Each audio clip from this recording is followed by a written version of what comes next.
Good afternoon, and welcome to the 748th meeting of the Economic Club of New York. I'm John Williams. I'm the President and CEO of the Federal Reserve Bank of New York, and I'm chair of the club. Recognized as a premier, nonpartisan forum in the nation, the Economic Club of New York stands as a leading platform for discussion on economic, social, and political matters. And for more than a century, the club has hosted over 1,000 guest speakers contributing to our tradition of excellence. Now, I'd like to extend a really warm welcome to students who are joining us virtually from Rutgers, Columbia, and Mercy University. And a special welcome to the class of 2024 fellows, our largest and most diverse group to date, who are joining us today. And we're honored to welcome Eric H. Holder Jr. as part of our equity and inclusion programming. As you may know, in 2020, the club launches E&I programming with support from our corporate partners, BlackRock, MasterCard, PayPal, S&P Global, and Taconic Capital. Eric is partner at Covington Burling LLP, where he advises clients on investigations and litigation matters. Eric rejoined the firm after serving for 6 years as the 82nd Attorney General of the United States, the third largest serving Attorney General in U.S. history, and the first African American to hold that office. He's an internationally recognized leader across a broad range of regulatory enforcement, criminal justice, and national security issues. In 2014, Time magazine named Eric to its list of 100 most influential people, noting that he had worked tirelessly to ensure equal justice. So the format today will be a conversation in which we're honored to have Bloomberg's Patricia Hurtado as our moderator, and we'll end promptly at 12:45. And as a reminder, this conversation is on record, as we do have media on the line. In addition, we'll be using the chat box for this conversation, and you can enter questions directly in the chat box for their consideration if time permits. So without further ado, I'll pass the time over to you, Patricia. Thank you very much, Mr. Holder, Mr. Williams. Thank you, everybody, for having me. I covered the Students for Fair Admissions trial in Boston Federal against Harvard, and then I covered the later trial against the lawsuit brought against for affirmative action policies against the University of North Carolina. In the wake of the Supreme Court's decision last year in the cases, what do you see as the future for college admissions as well as diversity in the workplace? There was a brief that was filed to the Supreme Court, an amicus brief by at least 70 major companies that's worried about the end of affirmative action should this case go forward and the affirmative action be struck down. Do you think this will drastically diminish corporate diversity, and how do corporations manage in the wake of such a decision? Yeah, there's a lot to unpack in that question. I'd say first off, the decision itself refers to and deals with higher education. And so I don't think that we can't necessarily, not necessarily extrapolate from that a lot of the concerns that the court expressed with regard to affirmative action are necessarily going to bleed into other areas, business, chief among them. The fact that you had those amicus briefs, I think, is an indication of where substantial parts of the business community are. And I think it's interesting to note that the court in its decision carved out something for the service academies and said essentially that, when it comes to building a diverse officer corps, race is a factor that can be taken into consideration.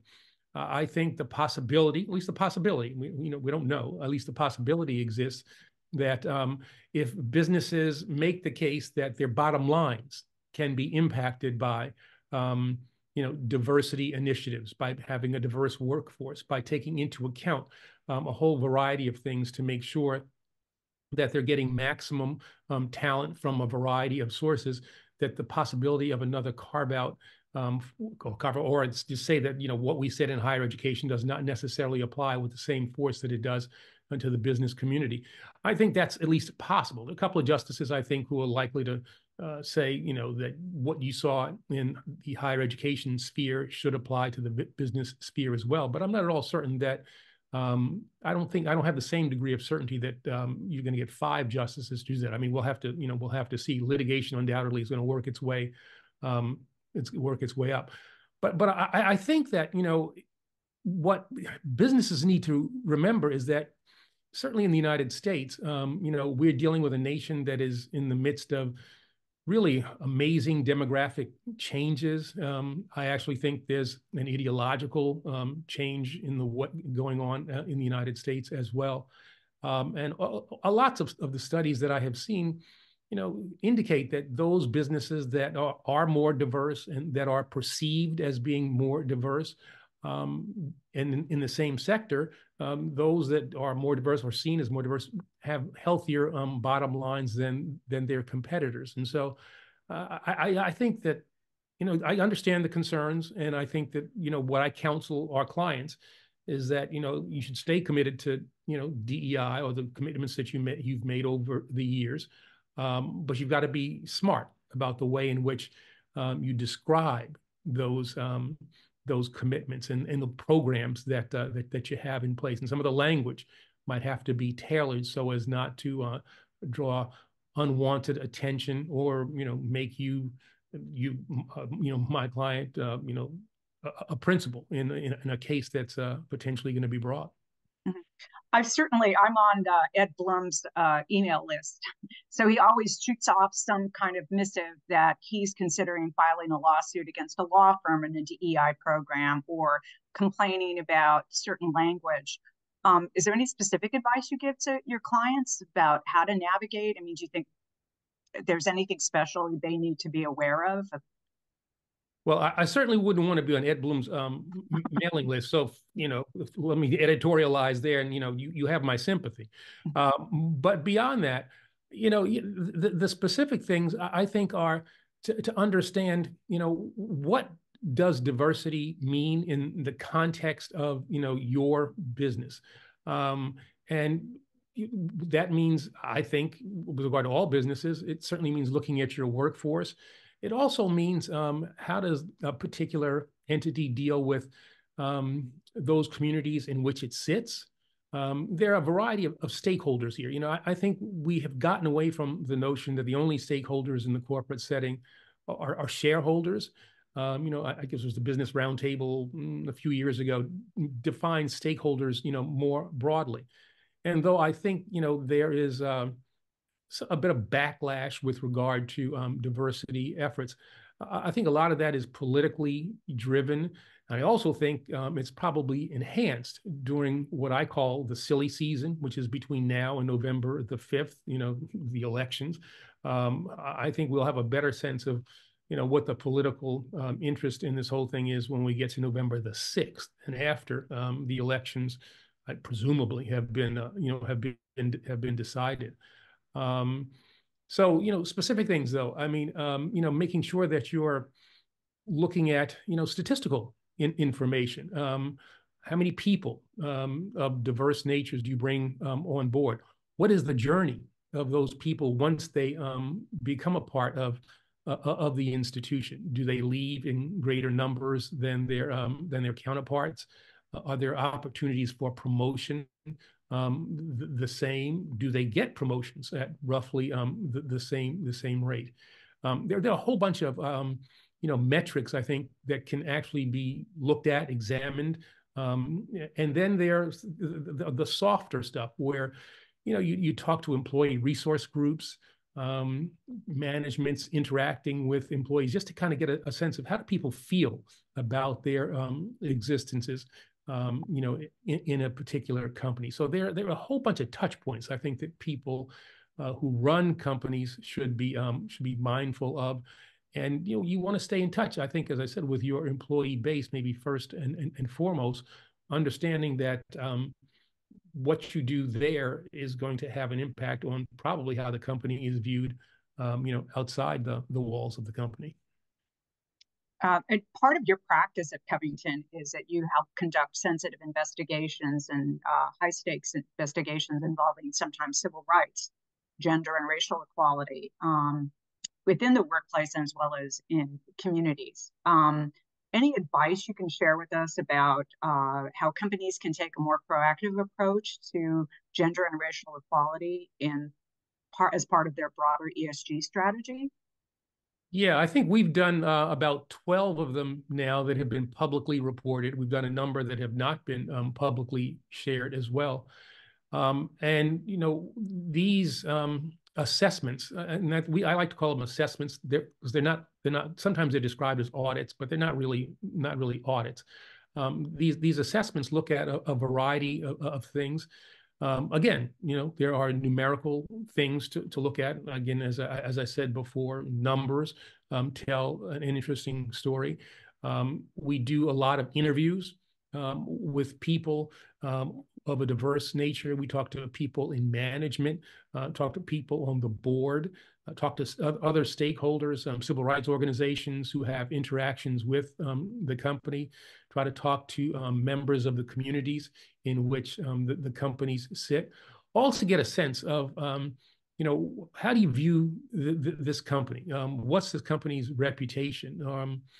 There's the statistical case, and the numbers will tell, one story, but the anecdotal evidence or what people share in a verbal way, I think is another compelling part of it. And then we put it all together and try to identify the strengths that we have seen as a result of the work that we've done and what opportunities exist.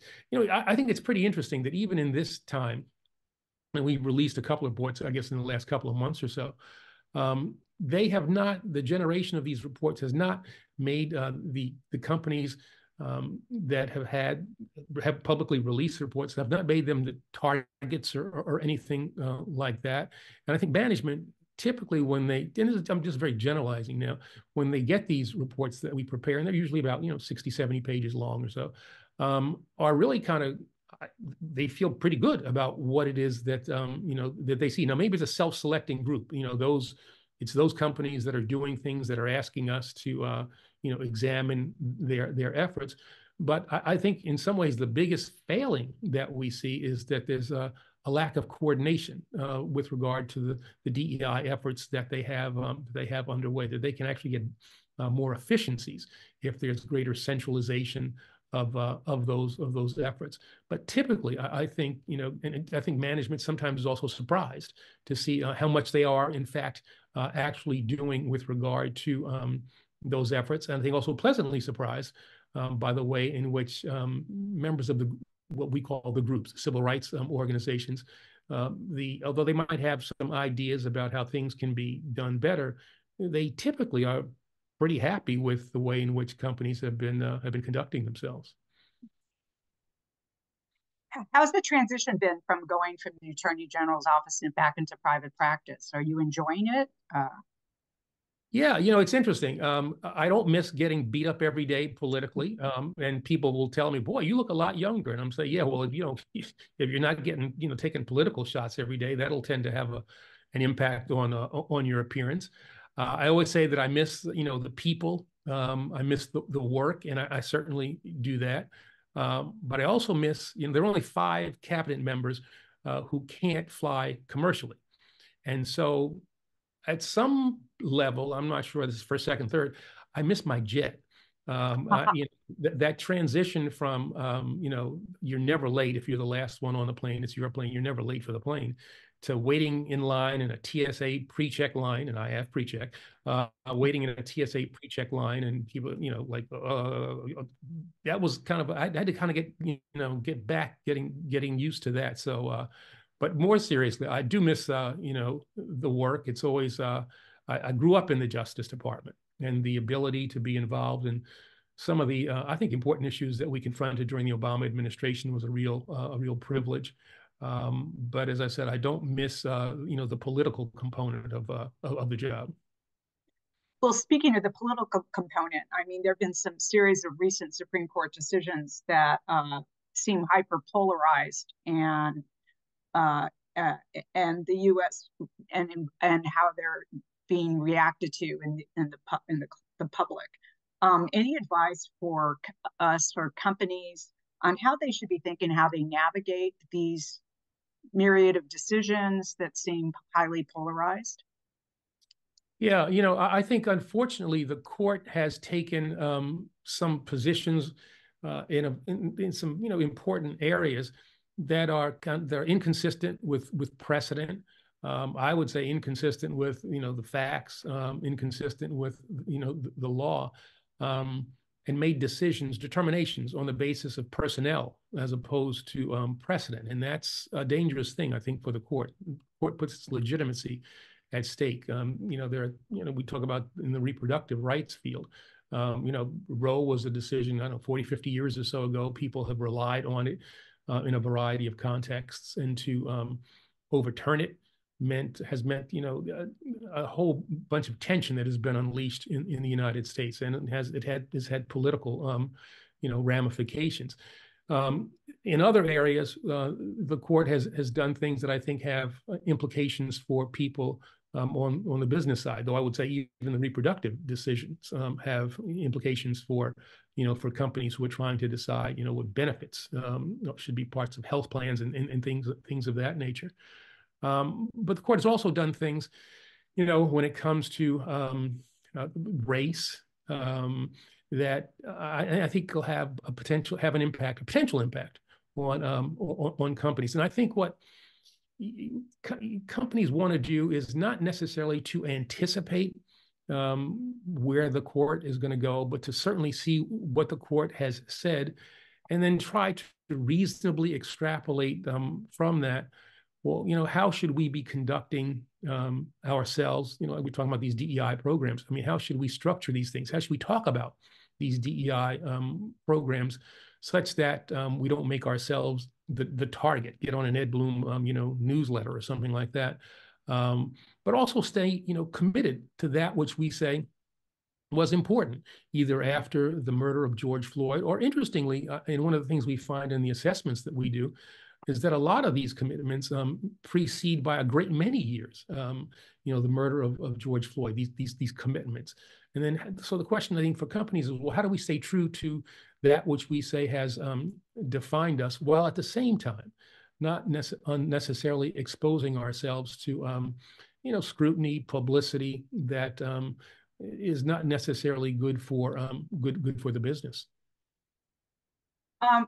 What are your thoughts on the appointment of Judge Ketanji Brown Jackson's appointment to the Supreme Court? Do you think, what does it mean to you personally about her? Well, I think she's great. She's not a person who got on the court and said, well, I think maybe I'm going to kind of feel my way through my first year. She was a force from day one, and I think she's been a welcome addition, to the court. I was the first Black Attorney General, and there's a special pressure that I think firsts feel, in the sense that you don't want to disappoint.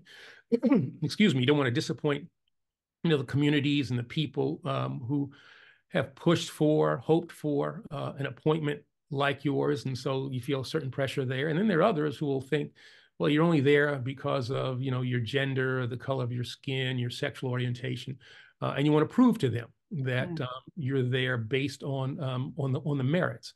And so there is that dual pressure, I think, that firsts face. I've gotten to know Rachel Robinson a bit, and to hear her describe what Jackie Robinson went through when he was the first, integrating baseball back in 1947.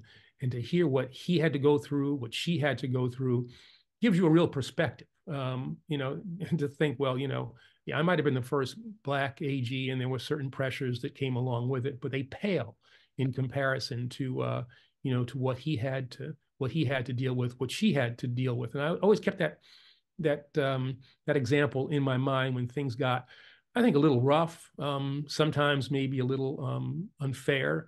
And thought, well, you know what? You're privileged to have this position. You stand on Jackie Robinson's and others' shoulders, and you got it a lot easier, than they did. So take it easy, Eric. Just calm down. That's fascinating. That you're. It must have been extraordinary to witness, but also we all benefit from this kind of information by talking to others who've been there ahead of us.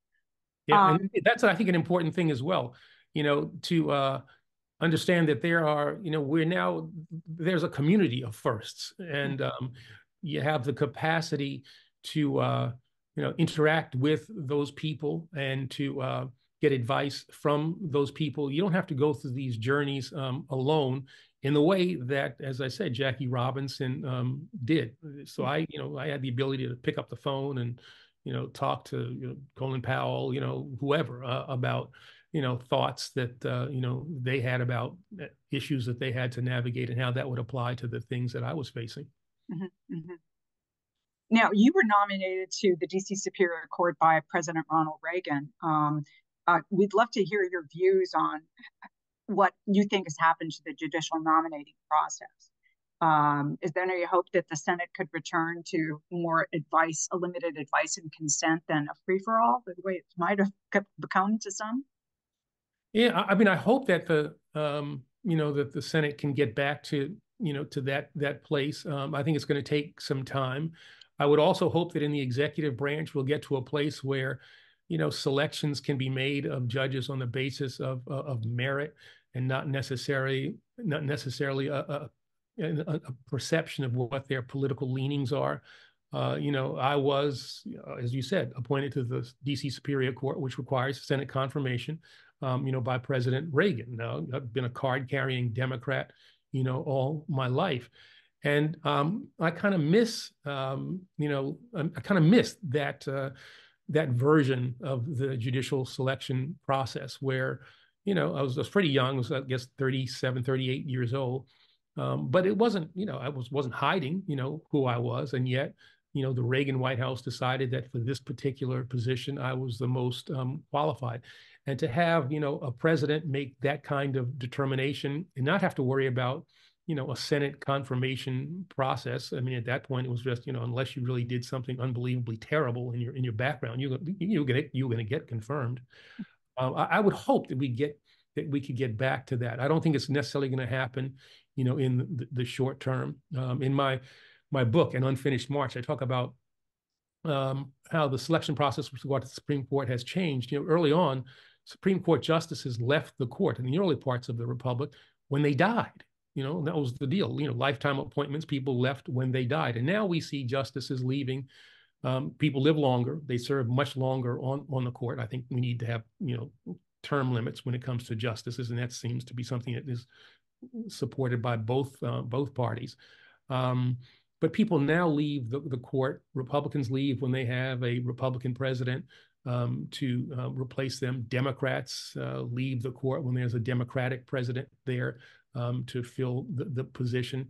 And I think, that, and we look at judges and justices and we say, well, I mean, look at the way the media reports it. And I understand. I don't think it's, illogical to say, well, the decision was 2-1 with 2, Bush judges, 1 Obama judge or something like. They talk about the political affiliation or the appointment of the judge or the justice. And I think getting back to that era that existed, I guess 40 years or so ago, would be a better way to do it. Mm-hmm. What advice to give to Americans they may feel there's a loss of faith in this system, in the criminal justice system, especially when people like Donald Trump are complaining about it. What advice do you give to Americans just generally how to think about this big picture? Does the criminal justice system work, and should we still believe in the judiciary? Yeah, I mean, I think our judicial system has shown that it works, pretty well. I mean, it's like any other system. There are problems and there are ways in which it can be improved. When I kind of wince a little bit when I hear, the former president talk about a 2-tiered system of justice and think that applies to him in the way in which he has been treated. And yeah, there is, I think, a 2-tiered system of justice, but I don't think it has to do with billionaires who are facing criminal charges. It more likely has to do with people of color who are facing charges, poor people who are facing criminal charges and who don't have access to, great lawyers, don't have the economic wherewithal to develop defense cases when they are charged, just looking at the criminal sphere. And so, yeah, there are things I think that can be done. It's one of the reasons why I focused on that issue when I was Attorney General, working with state chief justices who are both Republicans and Democrats to try to come up with ways in which we could try to eliminate some of the disparities that still exist in our system. And we focus a lot, on the criminal justice system, as we should, because we're talking about taking people's liberty away from them. But we don't focus enough, I think, on the civil side. where life-altering decisions can be made, in a civil context, child custody, landlord-tenant, divorces, a whole range of things that happen on the civil side that can be life-impacting as well. So when I think about our system of justice, I never restrict it to just the criminal side. And I think, as I said, the system is doing pretty well, but there are places where it can be improved. But I also think we need to understand that the criminal justice system doesn't exist separate and apart from the society in which it's encased. People say, well, there's racism, sexism, there's in the criminal justice system, in the judicial system. It's kind of like, well, yeah, that exists in the larger society. So why would you think that a component of that larger society would not have those same flaws? So to improve it, there are specific things that we can do with regard to our justice system, but to ultimately improve it, we have to make sure that our society at large is making strides. Walk us through some of the reforms that you implemented when you were Attorney General.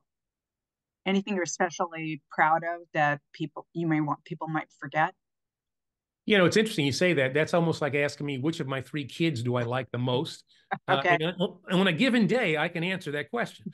But I think proud of the things that we tried to do with regard to criminal justice reform, tried to make the system more fair, tried to make sure that people were charged with and served time that was commensurate with their offense. Too many people went to jail for too long for no good law enforcement reason as a result of these mandatory minimum sentences. So trying to get a handle on that.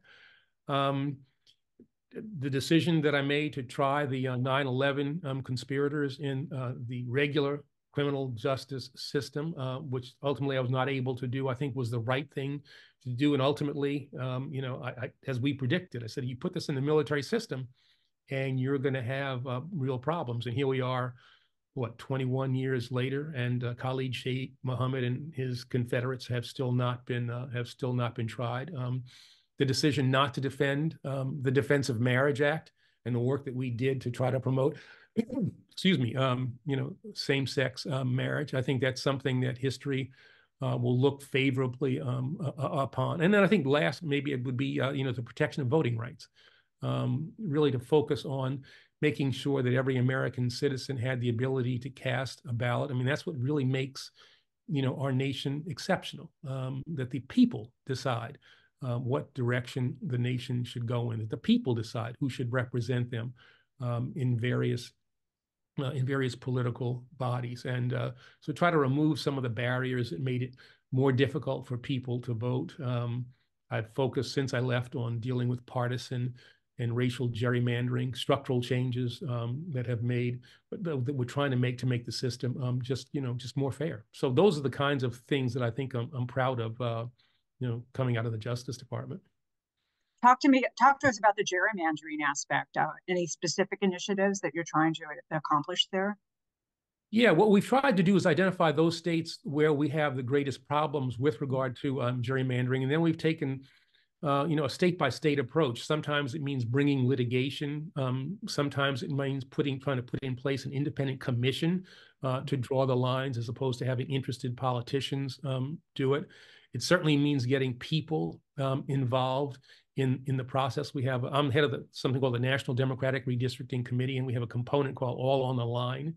And the All on the Line part of the NDRC is really just trying to get citizens involved in fighting gerrymandering. People think gerrymandering, that's kind of wonky, kind of ethereal, but if you care about the issues of the day, you will see that they are decided by state legislatures, and state legislatures that are gerrymandered can do things that are inconsistent with the desires of the people, and the legislators can do things that are against the wishes of their constituents, but face no political consequence. And so we've had a number of victories. I mean, the New York Times said that the redistricting that was done, and it's actually still going on, because redistricting used to just be a one-year process, but now it seems to be a perpetual process.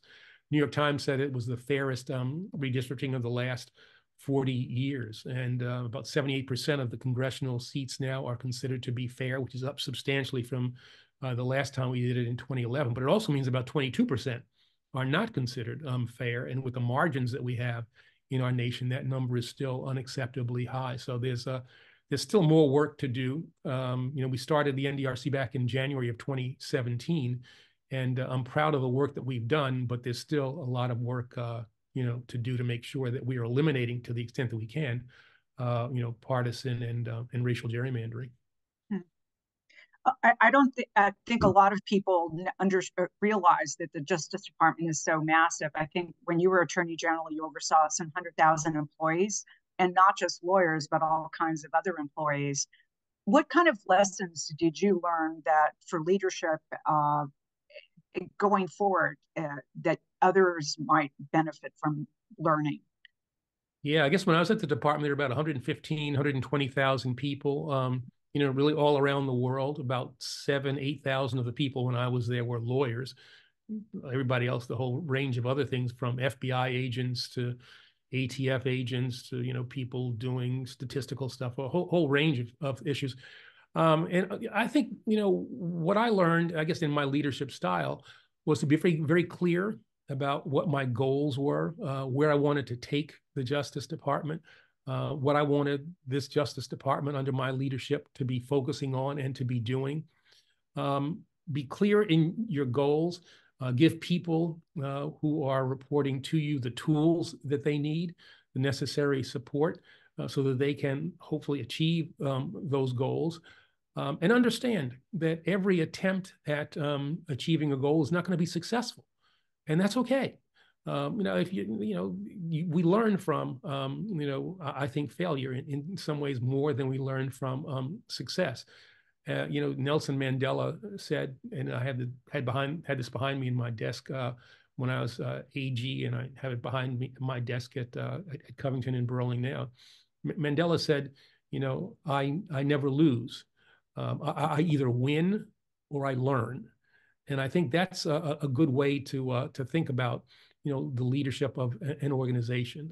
You never lose. You either win or you learn. And the other thing, I think, is to make sure that you stay in touch with the organization that you are leading. I was the first Attorney General in history to visit all 94 U.S. Attorney's offices. It took me 6 years to do it. That means a U.S. Attorney's office as far west, I guess, as Guam, and as far east as, I don't know, maybe the Virgin Islands, Maine. I'm not sure which one is further east. But I hit all of them in an attempt to really kind of let people understand in a very personal way what I wanted to do with the department. But it also gave me the opportunity to hear from the people who I was leading, who had ideas, great ideas about policy, about efficiencies. And so that's something I would urge managers to do as well, to stay in touch with the people who you lead. There are a lot of good ideas out there. We had a thing called Talk to the Attorney General that allowed people to send me emails. And so, I didn't answer all of them, but I got a book every month to kind of go through what people had sent in. And sometimes, really interesting ideas. Sometimes it was just like, well, you got to tell the guy in the office next to me to turn his radio down. So, I'm not sure I can do much about that, but there were lots of good ideas. So staying in touch with the population that you lead, I think, is a really important thing. One of our participants is asking a question regarding Donald Trump's the pending decision before the Supreme Court about whether the state's views on whether Donald Trump should be disqualified from serving from state or federal office as a result of his actions taken in the lead up to the 2020 election and trying to overturn the results of it.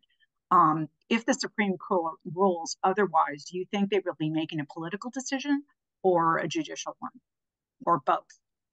Yeah, I think it's going to be a judicial decision. And as you look at, you kind of review the arguments and the reactions that the justices had to the various, proponents, the various litigators. I think seems pretty clear that the court is not going to say that he should not be on the ballot. because he engaged in insurrectionist activities.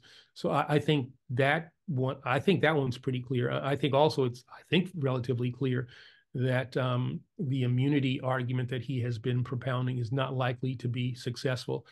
I think it is. What is potentially interesting, though, is that if Donald Trump were to be reelected, and if somebody brought a lawsuit in federal court that said he should not serve as president because he engaged in insurrectionist activities, that puts a different cast on it than saying, well, he shouldn't be on a primary ballot.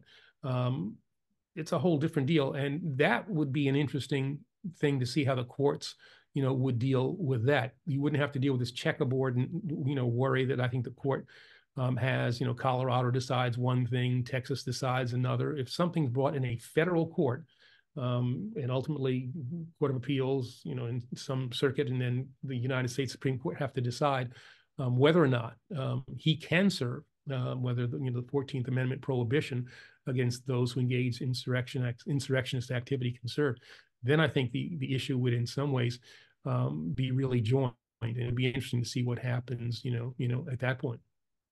There's a fascinating aspect to the Trump hush money case. His lawyers moved to have the case heard in federal court, arguing he was a federal officer and that state law didn't apply to him. So I think people forget that Donald Trump's own team has made that argument. I guess that's a footnote later on to see how things develop, whether or not. Yeah. And Judge Hellerstein said he was, state law did apply to him, and but he was not in his job as president at the time. Mm-hmm. So, yeah. Yeah, there's a whole range of things that will be interesting, depending on who wins, the presidency. So that's why I want everybody to get out there and vote on November the 5th, or in the early voting. Let's all decide, what direction the nation's going to go in. Are you worried that apathy may people have like, oh, this is the same people from 2020, so we're not going to vote, and worried about apathy? Yeah, that is something that worries me. I don't think the choices could be more stark. The policy differences are really kind of fundamental, and so whether you are a supporter of the former president or the current president, it seems to me that your voice needs to be heard. The reality is that if you don't vote, or if groups of people don't vote, that creates a vacuum where other people will vote and will decide, the policy direction of the nation. I also think that, we as Americans have an obligation to generations past to cast a ballot. People committed themselves, sacrificed, died, so that we would be a nation, a republic, free from the greatest empire in the world at the time. The notion being that, the people should decide. We were an imperfect nation at its beginning. A civil war had to be fought. Women had to fight for the right to vote.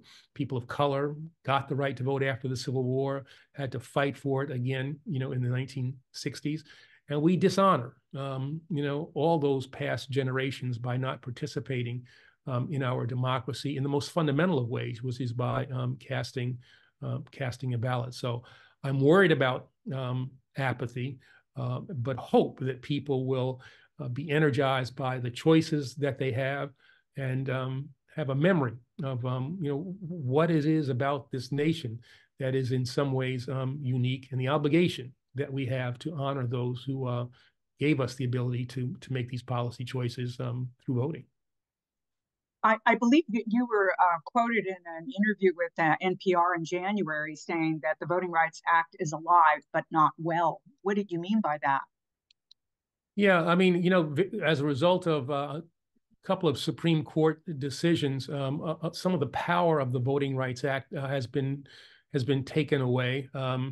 In the Shelby County case in 2013, the Supreme Court, without getting into too much detail, essentially took away from the Justice Department the ability to pre-clear electoral changes that happened in states or jurisdictions that were covered by the Voting Rights Act. And these jurisdictions were generally those that had a history of doing inappropriate electoral things, usually based on race and usually the states in the South. By taking away that pre-clearance authority, states were then free to do a whole range of things that the Justice Department would have opposed and probably would have won if it had gone to court.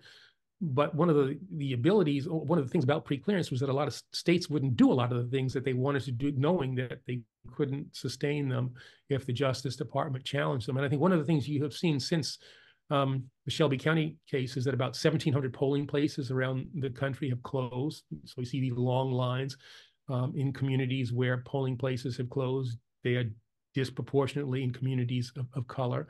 We've seen voter purges go up, again, disproportionately in communities of color. And so that part of the Voting Rights Act of 1965 taken away, I think, has really weakened it.